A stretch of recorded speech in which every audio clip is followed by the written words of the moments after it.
It's not like the South where all the girls know how to do the hair. When Black women marry white men and they move to those communities that are largely white, they don't have anyone to do their hair. I generally don't make relationship type content on this channel, but as a person that has dated outside of my race and I have attended several PWIs, I think that I can give an interesting perspective to it. I think a lot of times when I see Black women with hair that looks like they date a white man, it is because not only do they may not care, but the person that they're with is not necessarily perpetuating that ideal of Black hair. So they may be a little bit more relaxed by it. To answer this question, I think it would require for us to take a deep dive into ourselves. And when I say us, I'm speaking of Black Americans. If you're not Black American, you probably cannot identify with that. That's just okay. One of the things that I have learned as a Black American woman is that some of the beauty ideals that Black Americans have, we are perpetuating and maintaining them. Now, I get it. Colonization, I know the number that it has done on Black Americans, post-slavery syndrome.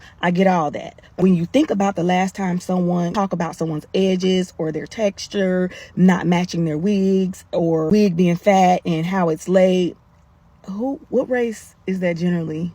Like who do you hear that from? Now, I know some of y'all probably gonna get into the fact of how you got picked on when you was a child by other people, non-people of color, and I'm not gonna talk about children when I'm speaking about dating. We're talking about fully functioning adults here. It's not gonna happen here. So leave those stories about childhood trauma against other children out of this conversation. I think it's easier not to care about your edges or not to care about your wigs when the person is not that you are with is not perpetuating the idea that you have to have laid edges or that your wig have to be laid.